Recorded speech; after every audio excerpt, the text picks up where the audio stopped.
कोई चना दाल रहती है, बाकी चना दाल जल्दी जाता है। चना दाल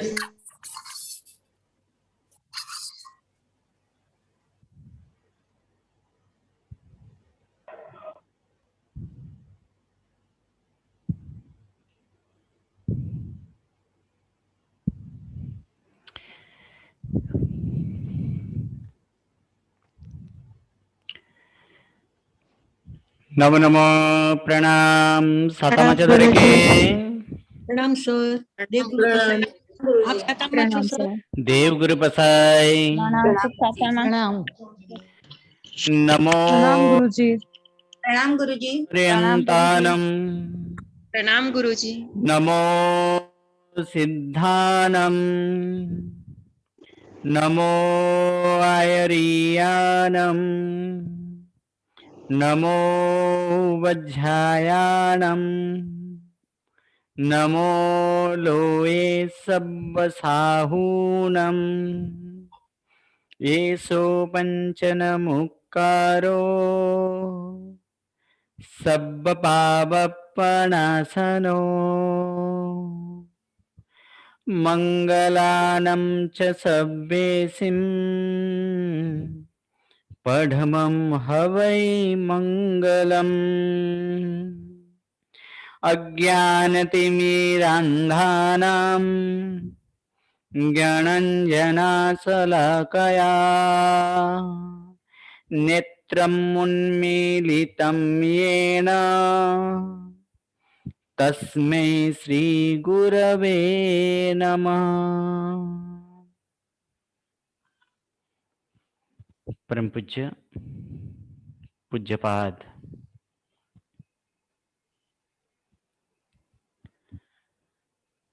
कलिकाल सर्वज्ञ हेमचंद्र सुरेश्वर जी महाराजा द्वारा विरचित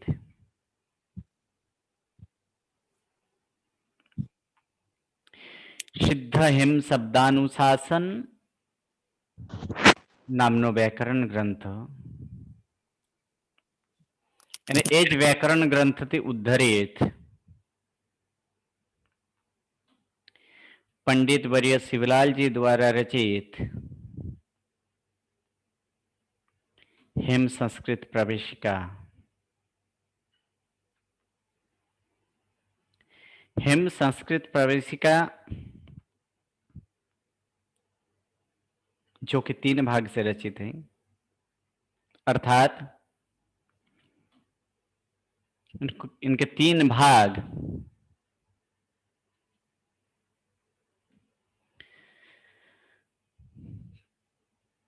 हेम संस्कृत प्रवेशिका प्रथमा, हेम संस्कृत प्रवेशिका मध्यमा और हेम संस्कृत प्रवेशिका उत्तमा।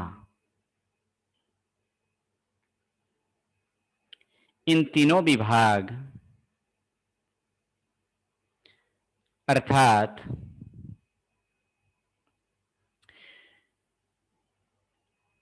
जो भी स्वाध्यायी हो अगर वह व्याकरण न कर सके तो उनके लिए अति उपयोगी ऐसे हेम संस्कृत प्रवेशिका जिनका प्रथमा मध्यमा और उत्तमा अति उपयोगी है।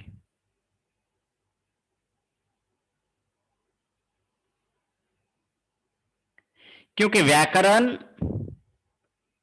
विस्तार से हैं,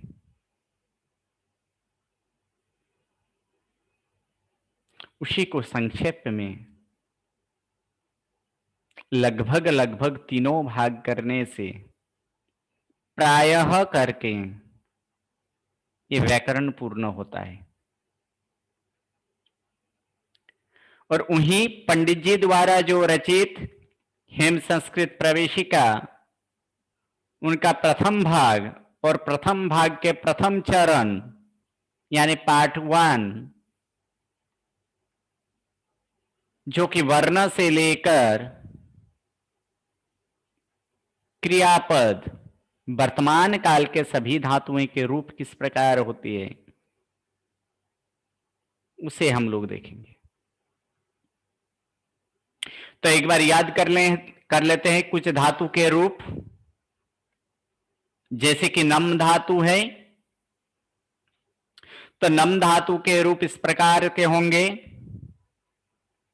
साथ साथ में आप भी बोल सकते हो, इसलिए साथ में बोलें। नमामि, नमावह, नमामः, नमसि, नमथः, नमथ, नमति, नमतः, नमन्ति। पठ धातु पठामि, पठावह, पठामः, पठसि, पठथः, पठथ, पठति, पठतः, पठन्ति।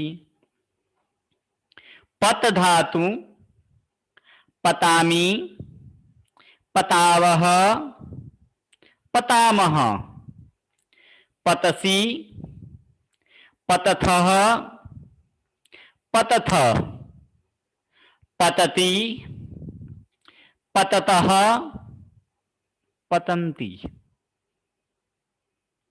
अर्च धातु अर्चामि, अर्चावह, अर्चामः, अर्चसि, अर्चथः, अर्चथ, अर्चति, अर्चतः, अर्चन्ति। नींद धातु निंदामि, निंदावह, निंदामः, निंदसि, निंदथः, निंदथ, निंदति, निंदतः, निंदन्ति।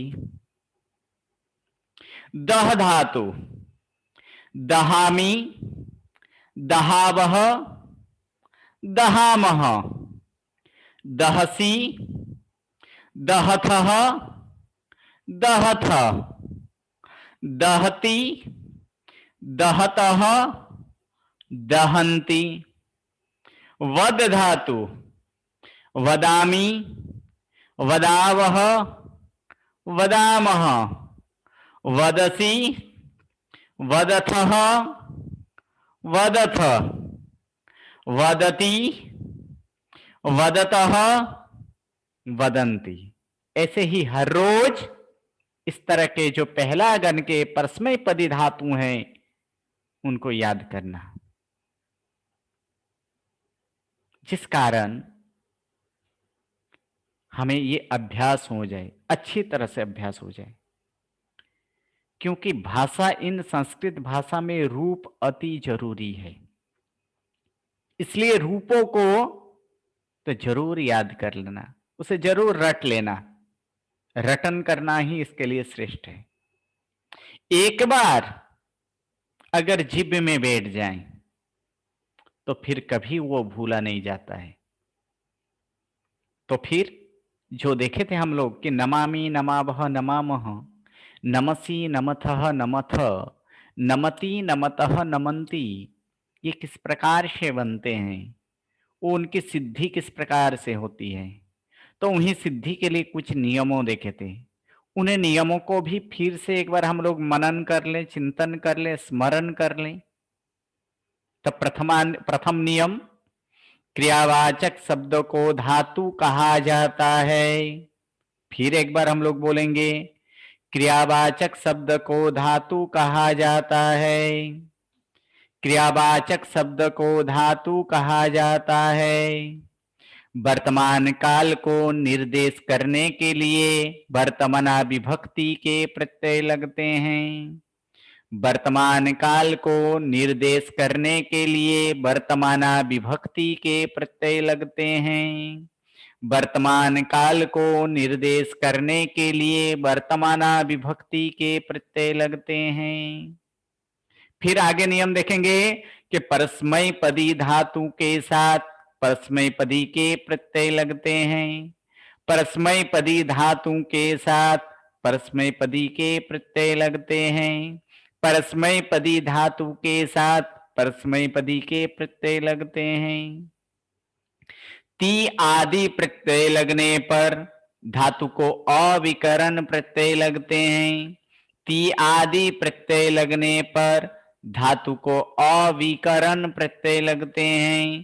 ती आदि प्रत्यय लगने पर धातु को अविकरण प्रत्यय लगते हैं। म और व से प्रारंभ होने वाले प्रत्यय के पहले अ हो तो उसका आ हो जाता है। म और व से प्रारंभ होने वाले प्रत्यय के पहले अ हो तो उसका आ हो जाता है। म और व से प्रारंभ होने वाले प्रत्यय के पहले अ हो तो उसका आ हो जाता है। ती आदि प्रत्यय जिसे लगे हो उसे पद कहते हैं। ती आदि प्रत्यय जिसे लगे हो उसे पद कहते हैं। ती आदि प्रत्यय जिसे लगे हो उसे पद कहते हैं। पद के अंत में स हो तो उसका र हो जाता है। पद के अंत में स हो तो उसका र हो जाता है। पद के अंत में रहे र के बाद विराम अथवा अघोष व्यंजन हो तो र का विसर्ग हो जाता है। पद के अंत में रहे र के बाद विराम या तो अघोष व्यंजन हो तो र का विसर्ग हो जाता है। अ के बाद अ या ए आए तो पूर्व के अ का लोप होता है। अ के बाद अ या ए आए तो पूर्व के अ का लोप हो जाता है। इस प्रकार हम लोग ये 9 नियम जो है इन्हीं 9 नियम के सहारे नमामि, नमावह, नमामः, नमसि, नमथः, नमथ, नमति, नमतः, नमन्ति ये सिद्ध किए थे। अंत में फिर से एक बार देख लेते हैं कि नमामि को सिद्ध करने के लिए जैसे ये 5 नियम 5 के 6 नियम हम लोग लगाए थे कि नमामि के लिए कि क्रियावाचक शब्द को धातु कहा जाता है। नम धातु वर्तमान काल को निर्देश करने के लिए वर्तमान विभक्ति के प्रत्यय लगते हैं। परस्मैपदी धातु के साथ परस्मैपदी के प्रत्यय लगते हैं। फिर ती आदि प्रत्यय लगने पर धातु को अविकरण प्रत्यय लगता है। नम प्लस अ प्लस मी म और व से प्रारंभ होने वाले प्रत्यय के पहले अ हो तो उसका आ हो जाता है।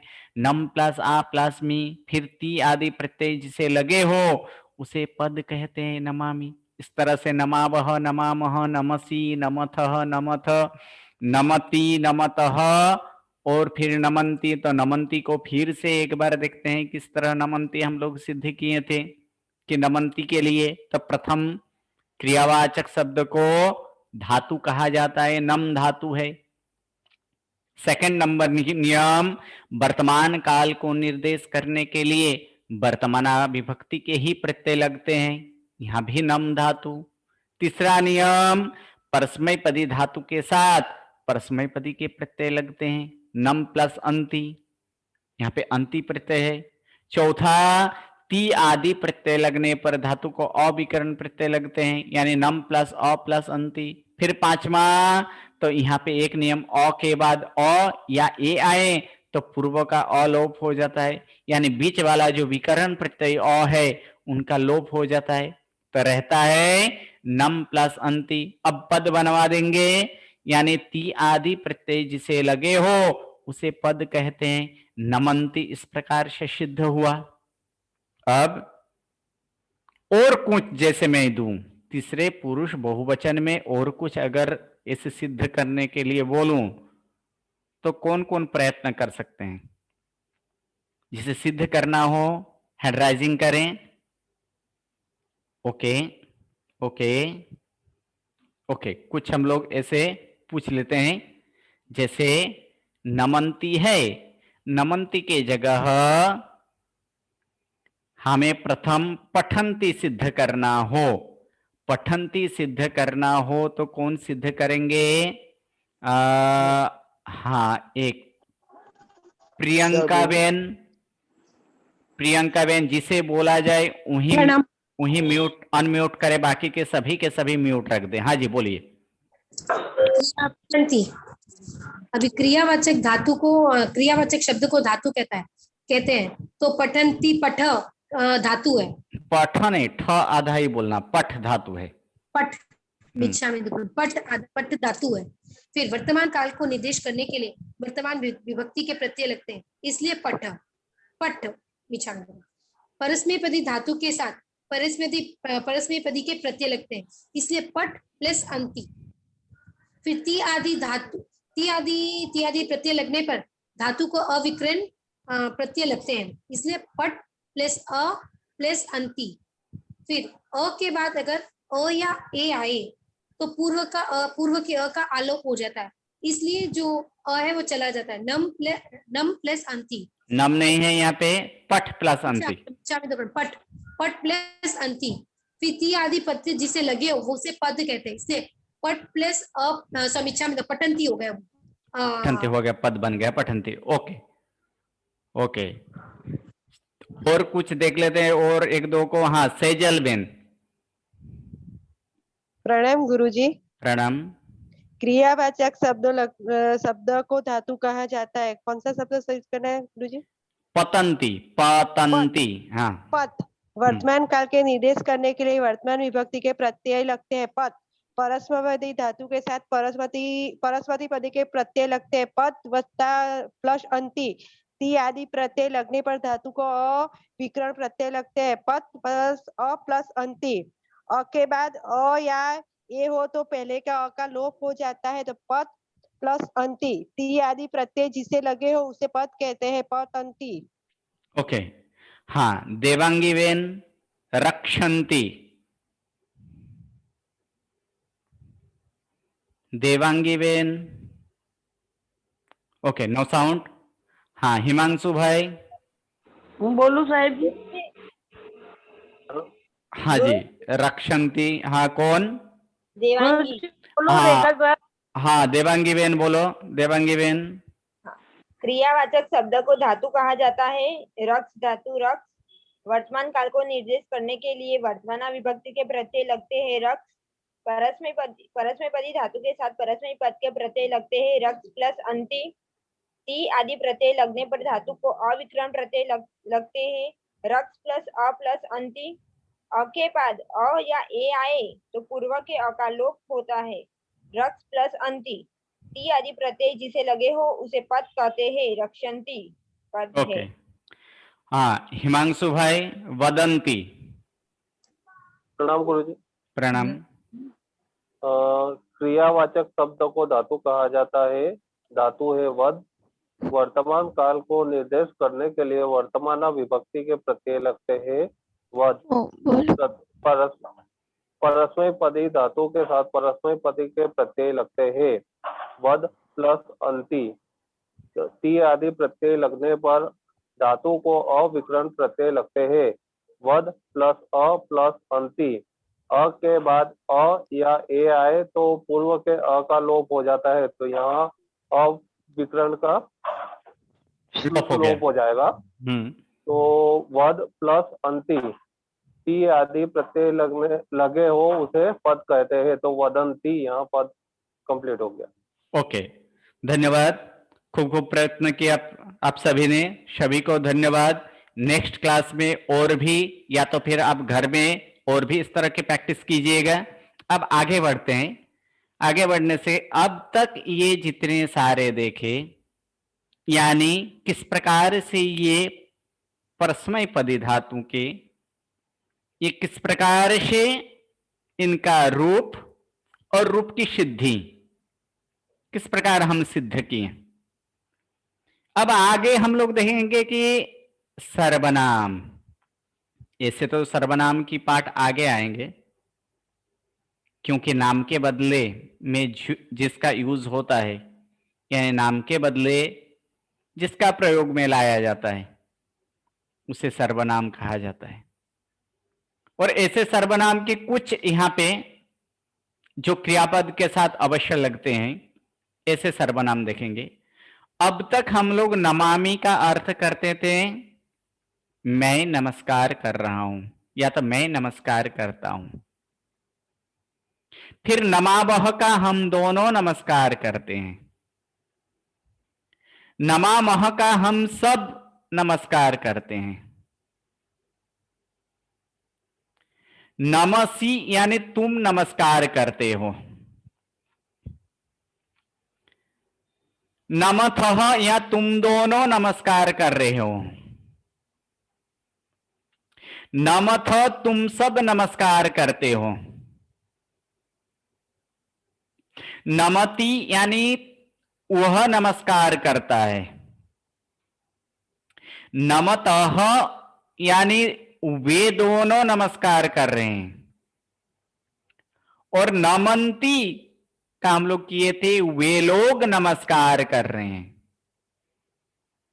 लेकिन यहां पे मैं, हम दोनों, हम सब, हम लोग या तो हम सब या तो हम लोग, तुम दोनों, तुम सब या तो तुम लोग, वह, वे दोनों, वे लोग या तो वे सब, इसके लिए कोई शब्द का यूज नहीं किया गया है। लेकिन संस्कृत में इनका भी यूज होता है। मैं, मेरा भी कुछ नाम होगा। हम दोनों के लिए भी नाम है, हम दोनों का भी नाम है। हम सब या तो हम लोग, इन सभी में नाम तो है, लेकिन नाम नहीं यूज करते हैं। हम नाम के बदले हम लोग क्या बोलते हैं कि मैं, हम दोनों, हम लोग, वे लोग, तुम दोनों, वे दोनों, ये उन दोनों का नाम है, इनमें सभी का नाम है। इन सभी नामों के बावजूद भी हम ये सब यूज कर रहे हैं, तो यही तो सर्वनाम है। मैं, ये सर्वनाम है, क्योंकि मेरा जो नाम है उसके बदले में प्रयोग किया गया है कि मैं। तुम, तुम्हारा नाम होगा, लेकिन तो नाम होने के बावजूद भी नाम नहीं बोलते हैं, यहां तुम बोलते हैं। तो यही है कि सर्वनाम यानी नाम के बदले जो प्रयोग किया जाए उसे सर्वनाम बोला जाता है। तो जैसे क्रियापद में ऐसे 9 क्रियापद देखें, नमामि, नमावह, नमामह, नमसि, नमथ, नमथ, नमति, नमतः, नमन्ति, उसी प्रकार 9 सर्वनाम भी देखेंगे। तो यही सर्वनाम मैं के लिए कौन सा शब्द यूज करना है? आवाम, ये हम दोनों के लिए, हम सब के लिए, वे लोग के लिए, वे दोनों के लिए, तुम दोनों के लिए, ये जो 9 जो है, इन 9 का पूरा यहाँ पे हम सर्वनाम देखेंगे। अब सर्वनाम के साथ अब बोलेंगे। तो जैसे देखे थे कि संस्कृत में 3 वचन होता है, एक वचन, द्विवचन और बहुवचन। और सभी भाषा में ऐसे 3 पुरुष माना जाता है, प्रथम पुरुष, मध्यम पुरुष, उत्तम पुरुष, या तो पहला पुरुष, दूसरा पुरुष और तीसरा पुरुष। तो उन सब में इनकी यूज, इन सभी का प्रयोग होता है। पहला पुरुष एक वचन हो तो वहां पे अहम आता है। पहला पुरुष द्विवचन हो तो वहां पे आवाम आएगा। पहला पुरुष बहुवचन हो तो वहां पे वयम का उपयोग होता है। पहला पुरुष, दूसरा पुरुष यानी दूसरा पुरुष एक वचन में त्वम, मध्यम पुरुष द्विवचन में युवाम, और मध्यम पुरुष बहुवचन में यूयम। अन्य पुरुष एक वचन में सह, अन्य पुरुष द्विवचन में तौ, अन्य पुरुष बहुवचन में ते। तो जैसे हम नमामि, नमावह, नमामह, नमसी नमथ नमथ नमति नमतः नमंती जैसे याद किए थे उसी प्रकार इसको भी याद करना है।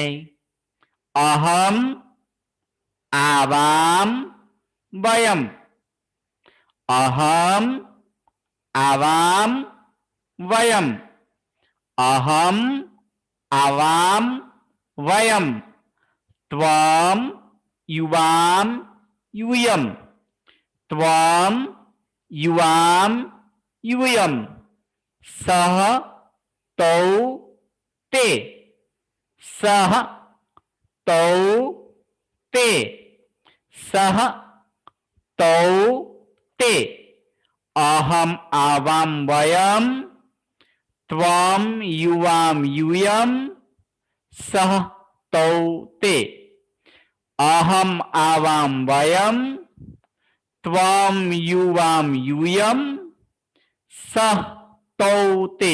इनका अर्थ क्या होता है? तो जैसे देखे थे कि नमामि नमावह नमामह, तो इन सभी का उत्तर यहाँ पे अर्थ होता है कि अहम यानी मैं, आवाम यानी हम दोनों, वयम यानी हम सब या तो हम लोग, त्वम मतलब तुम, युवाम मतलब तुम दोनों या तो फिर आगे यूयम तुम सब या तो तुम लोग, सह जिसका अर्थ होता है वह, तो वे दोनों, ते वे लोग या तो वे सब। जैसे नमामि यानी मैं नमस्कार करता हूं, तो मैं कहां से आया था? क्योंकि मी हमेशा अहम के साथ ही लगते हैं, यानी अब प्रत्यय याद करना है। यहां पे प्रत्यय क्या आएगा? मी वस मस सी थस थ ती तस अंति, यानी मी किस में आता है? तो पहला पुरुष एक वचन यानी उत्तम पुरुष एक वचन में मी, और उत्तम पुरुष एक वचन के सर्वनाम क्या है? अहम, यानी अहम के साथ हमेशा मी ही होता है, यानी अहम वदति नहीं होता है। अहम के साथ क्या होता है? अहम वदामी। आवाम के साथ वस यानी वस वाला रूप वह ही होता है, यानी आवाम पठथ नहीं होता है, आवाम वदावह, आवाम पठावह। वयम के साथ हमेशा ही मस यानी मह लगता है, वयम के साथ मह यानी मस, यानी वयम के साथ कहीं ये सी नहीं होता है। वयम खादसी इस तरह नहीं होता है। क्या होता है?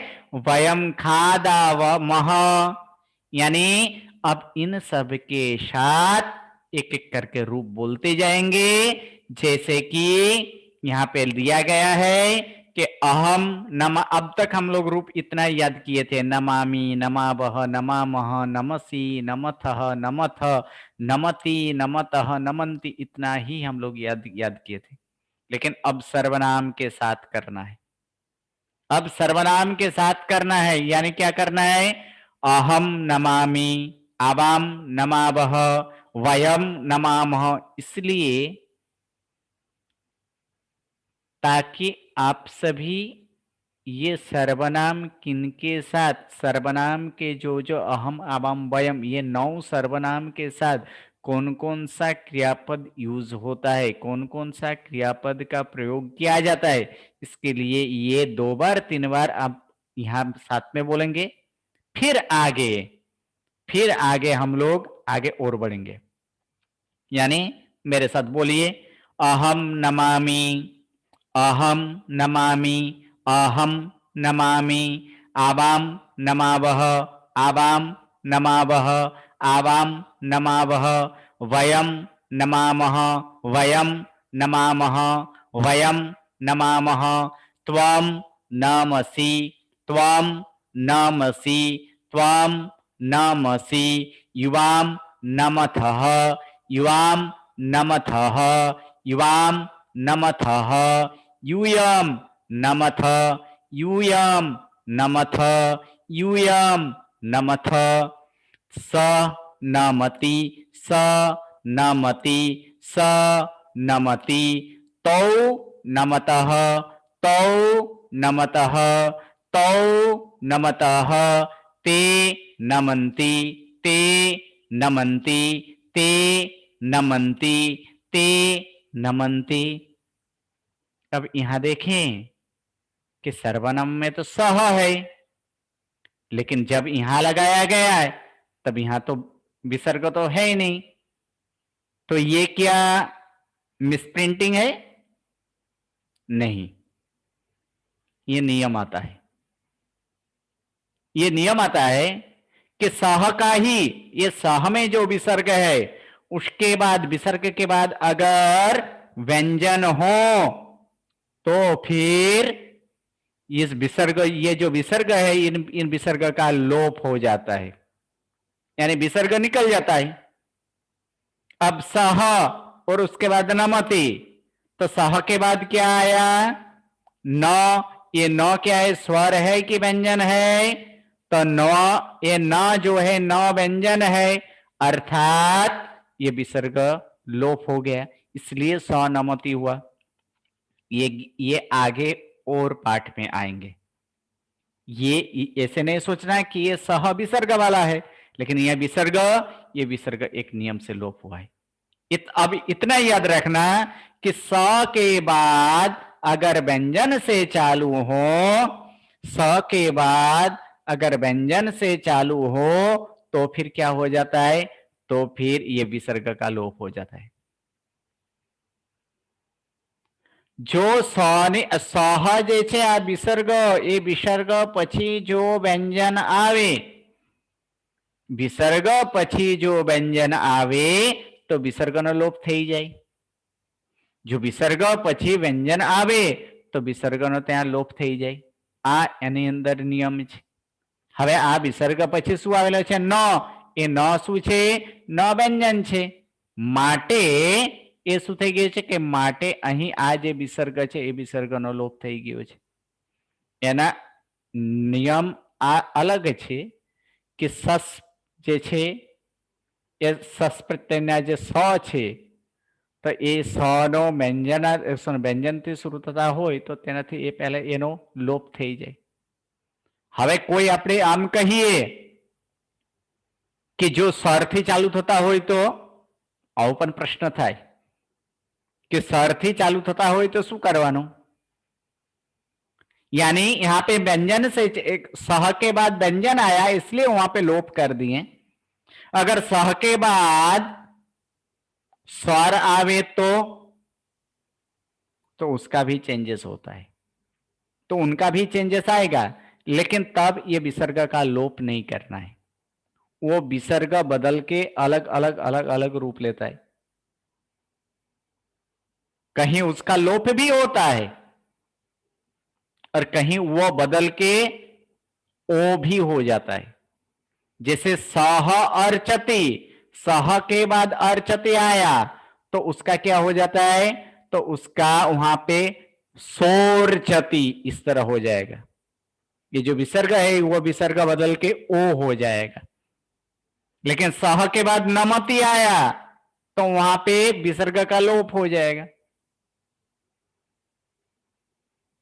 तो ऐसे जो सह है, जो विसर्ग है, वो विसर्ग का सिर्फ अभी इतना याद रखना कि विसर्ग का जो ये जो विसर्ग है, ये विसर्ग के बाद अगर व्यंजन आवे तो फिर ये विसर्ग का लोप हो जाता है। इसी प्रकार से कुछ हम लोग देखेंगे, कुछ याद कर लेंगे। कौन ट्राई करेगा? ट्राई करेंगे कौन कौन प्रयत्न करेंगे?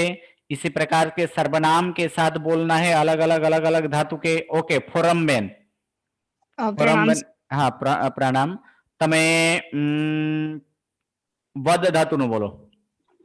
जी, अहम वदामि, आवाम वदावः, वयम वदामः, त्वं वदसि, युवां वदतः, यूयं वदतः, स वदति, तौ वदतः, ते वदन्ति।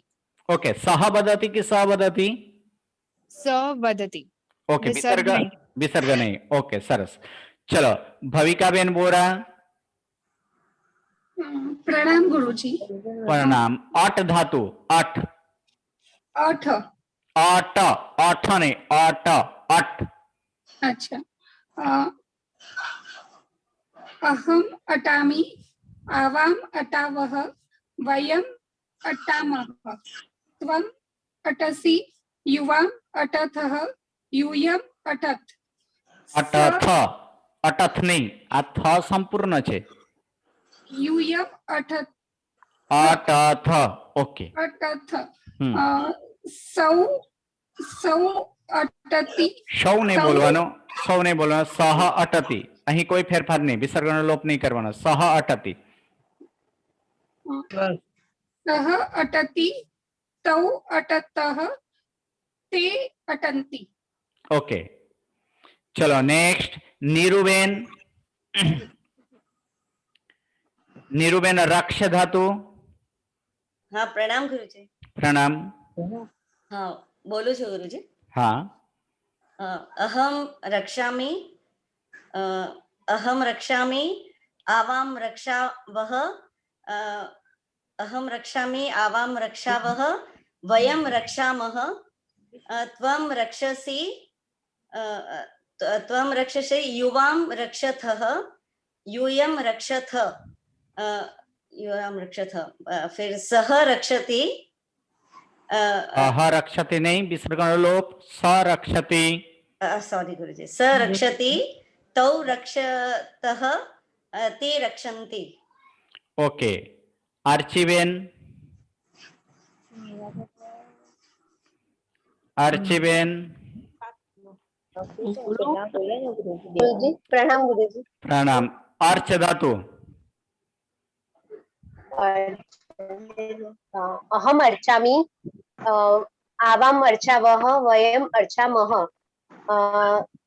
त्वम अर्चसि, युवाम अर्चथः, यूयम अर्चथ, स अर्चति, सह अर्चति विसर्ग साथे।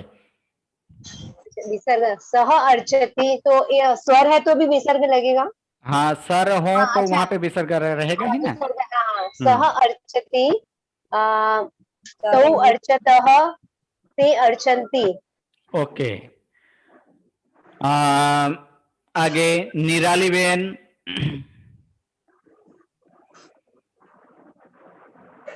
खाद धातु, खाद,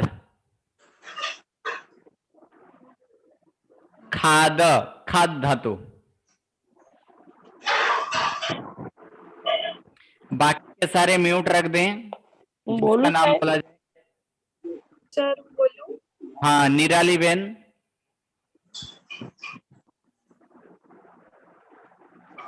निराली बेन खाद धातु। Okay, no sound.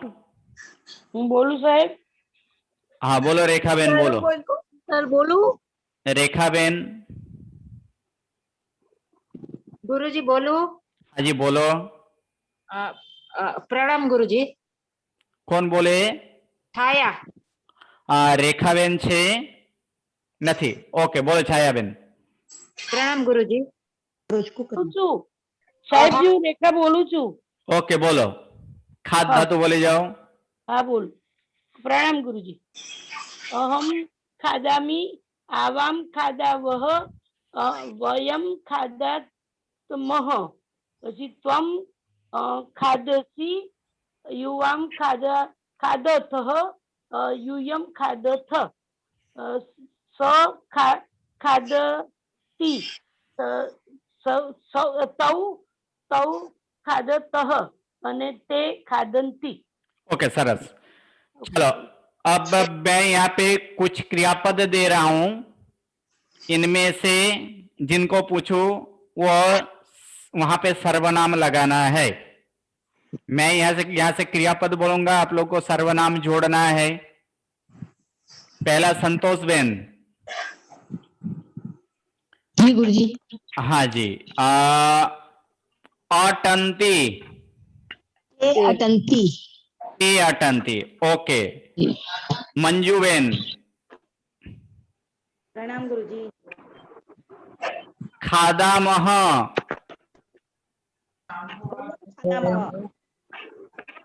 वयम खादामः। ओके। कृतिवेन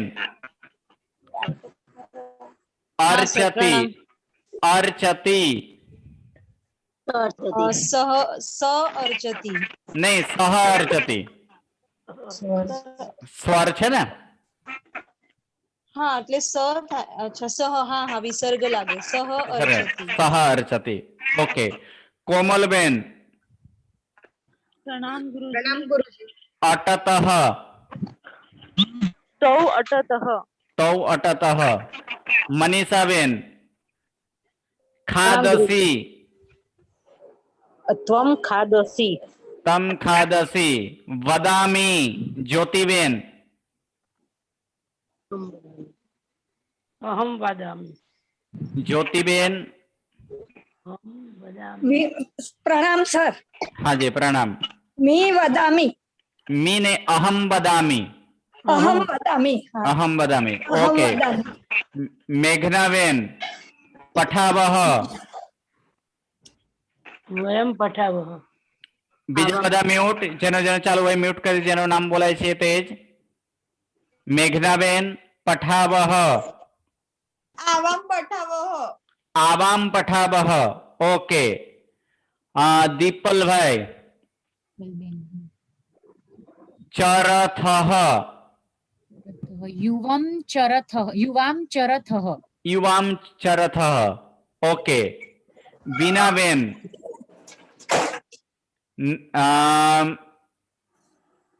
दहथ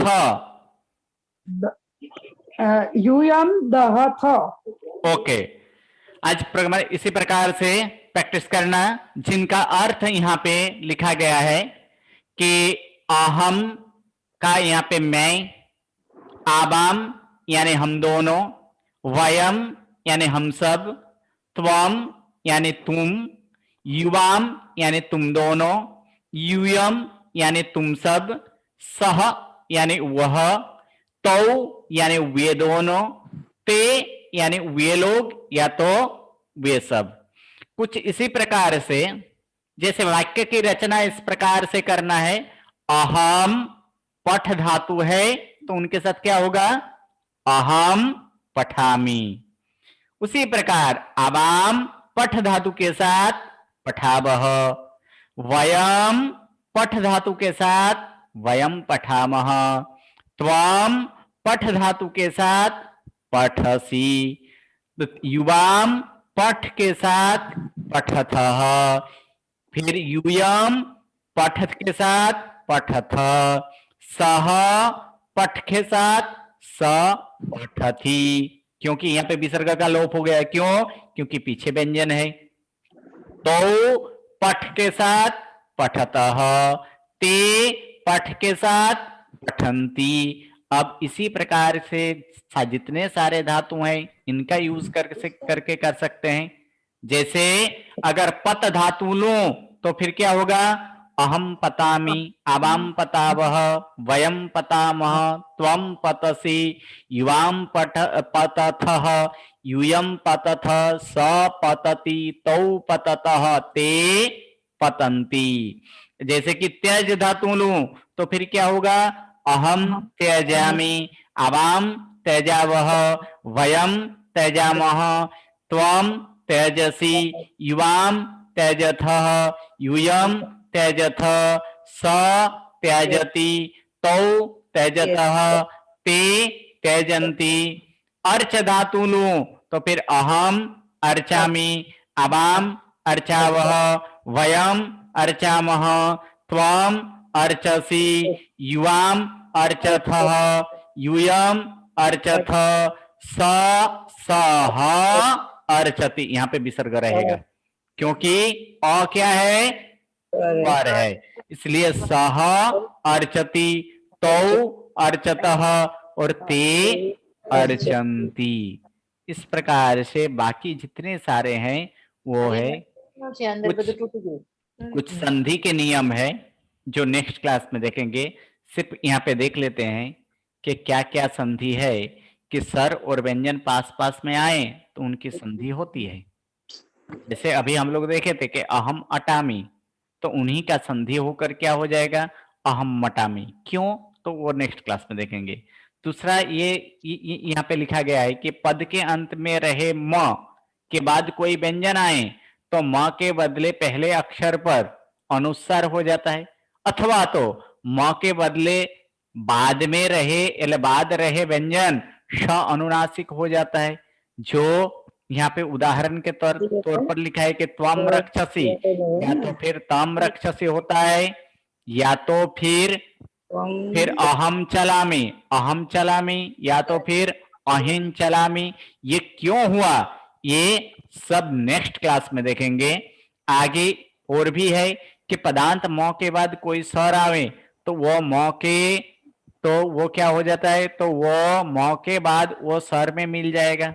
जो मौ के पद के अंत में मौ आधा हो उसके बाद कोई भी स्वर हो तो उनके वो मौ के साथ वो मिल जाता है। तो म के साथ जैसे मिल जाता है, जैसे अहम अटामी तो क्या हो गया अहम मटामी। अहम अर्चामी तो अहम अर्चामी। जलम अस्ति तो जलम अस्ति, इस तरह से होगा। और एक नियम, पदांत म के बाद विराम हो तो वो म का म ही रहता है। जैसे नमसी तम, अब ऐसे सोचेंगे कि नमसी तम ऐसे क्यों लिखा जाए, तम तो पहला आना, ये तो पहले आना चाहिए कि तम नमसी, लेकिन संस्कृत में ये कहीं भी चलता है। ये क्रियापद बीच में भी हो सकता है, पहले भी हो सकता है, लेकिन उनको किस तरह से यूज करना, बोलना तो इसी तरह से है तम नमसी। कहीं कहीं उनका ये क्रियापद पहले भी हो सकता है, बीच में भी हो सकता है और अंत में भी हो सकता है। अब नेक्स्ट क्लास में आगे देखेंगे। 2, 5, 10, 5, 7 मिनट का समय है। किसी को अगर प्रश्न हो वे सभी हैंड राइजिंग करके रखे, बाकी सारे लोअर हैंड कर दें। जिनके प्रश्न हो वहीं रखे हैंड राइजिंग, बाकी सारे के सारे लोअर हैंड कर दें।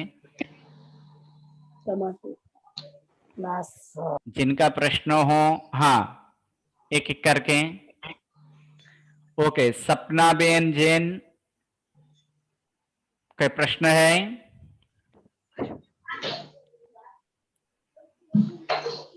Okay, no sound. हाँ, आगे हाँ, Komal ben Jain.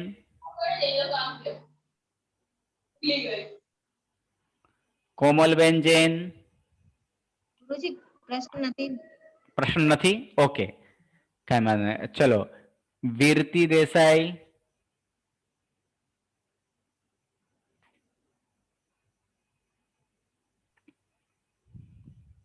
Okay, no sound. प्रणाम, हाँ जी बोलो। सर, આ સંસ્કૃત ને ગુજરાતી વાક્યનું ટ્રાન્સલેશન આપણે નથી કરવાનું છે, એ તમને પછી એના પછી આપવામાં આવશે। અચ્છા, એ પણ આપવામાં આવશે, પીડીએફ માં આવી જશે, સાથે સાથે यहाँ પણ કેટલાક કરાવશું। ઓકે, પ્રણામ। हाँ जी, प्रवीणा बेन।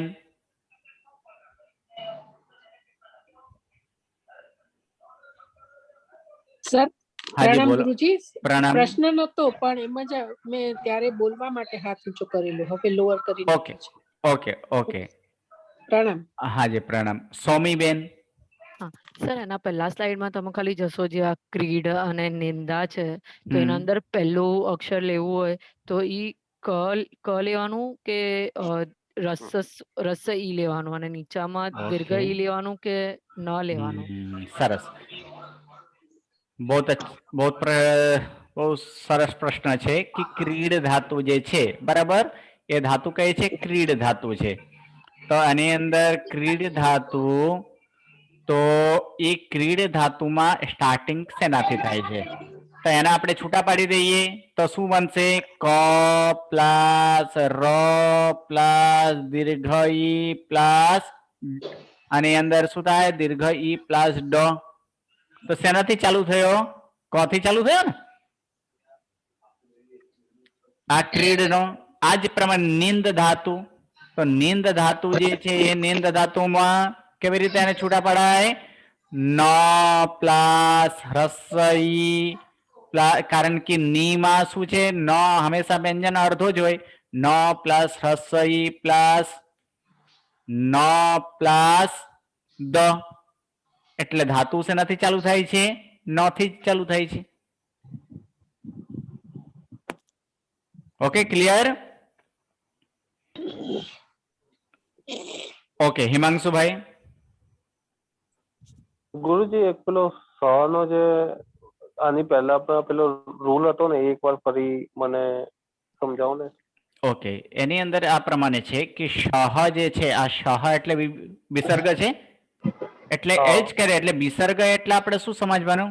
ર સમજવાનું ને. ર નો વિસર્ગ થયેલો છે. આપણે શું જોયું? તો પદાંત ર હોય એના પછી વિરામ અથવા ઘોષ વ્યંજન આવે તો શું થાય? વિસર્ગ થાય.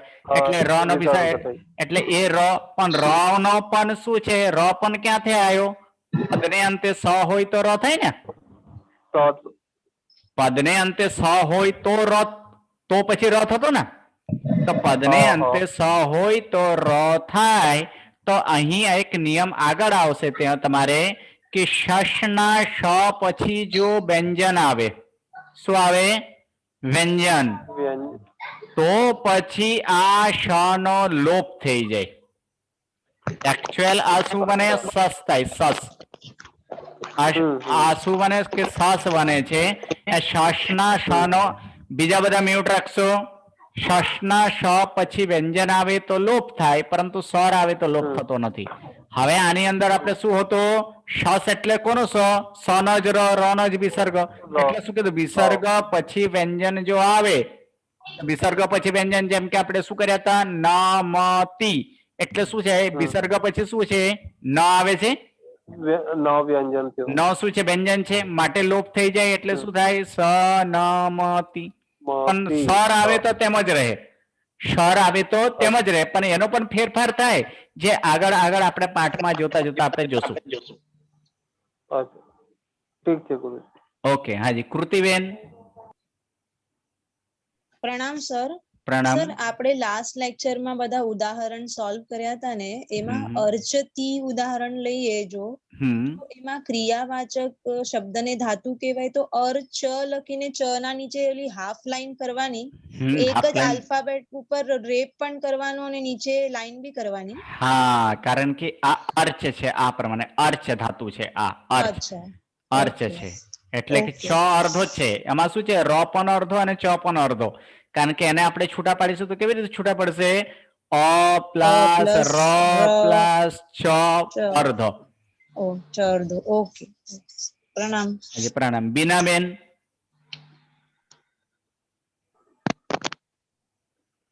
પ્રણામ ગુરુજી.